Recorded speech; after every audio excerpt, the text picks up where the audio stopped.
aqui com o Renatinho, um jogador que chega atacante, joga ali pelos lados aqui do time do Guarani. Você chega e é a primeira vez que você joga no futebol cearense. O que é que você conhece aqui do nosso futebol, Renatinho? É a minha primeira oportunidade de trabalhar no futebol cearense, eu nunca tinha trabalhado. E quando eu recebi o convite, eu não pensei duas vezes, né, para vir. Ou seja, para você é uma abertura até de mercado também, um mercado novo. Isso é uma abertura de mercado. Um professor que passou por aqui, o Bruno Monteiro, ele acho que ele montou o elenco aqui, não lembro qual foi o ano.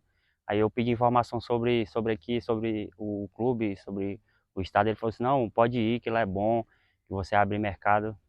E para você, como é que é? Jogar uma Série B do Campeonato Cearense, o que é que você espera dessa competição, que está sendo difícil, né? Ou seja, a gente vê que é um campeonato que está bem nivelado. É uma competição bem difícil, né? Que os atletas que já passou para jogar aqui na segunda divisão do Cearense falou que é bem competitivo, né?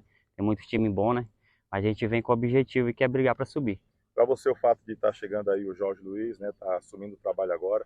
Você chegando acaba facilitando até a busca da titularidade?